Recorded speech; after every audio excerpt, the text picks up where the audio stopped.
how good do you think Sage is right now, and how far do you think he is on his progression into the fight game? We all have had our comments about Sage as a fighter. I think, some of the fighters were a bit envious of his entrance into the UFC and some of the endorsements and some of the things that came with him being so young.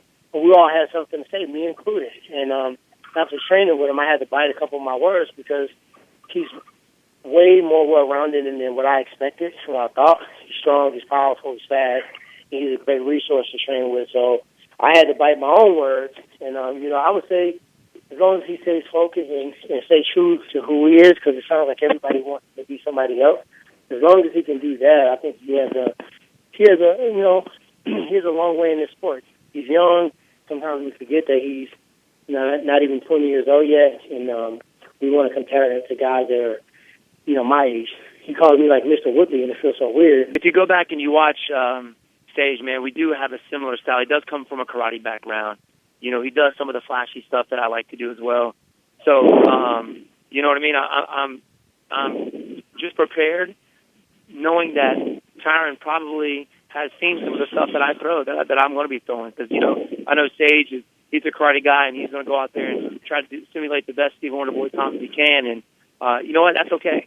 I'm ready for it, man. No matter what. I never go out there trying to look for the knockout. It's one of those things where you got to try and let it happen. I'm ready for 5 in a round, and that's what I expected going out there. I expect the best Tyron Woodley when I step out there, and that's what I'm prepared for.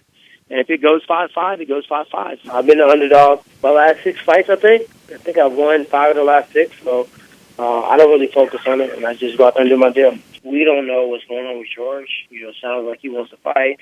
It sounds like it's, things that are, keeping him out of fighting, and, that's where it's at. So our game of mixed martial art is one part entertainment, one part sport. So from a sports standpoint, it would make sense for Damian Maia to fight the winner of this fight. From an entertainment standpoint, and I guess you could say sport as well, because he left as a champion. He was he's the greatest welterweight of all time.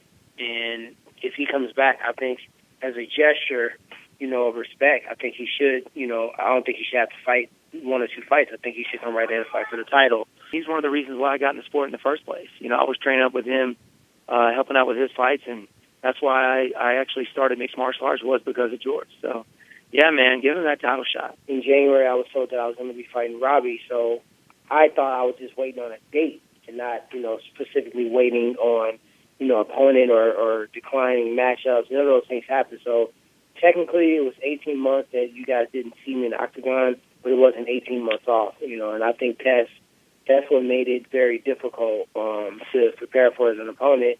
And even in this particular fight, it's just tough because I fought, and, one thing that people fail to give credit for is that was the fastest finish in UFC welterweight history in a championship fight.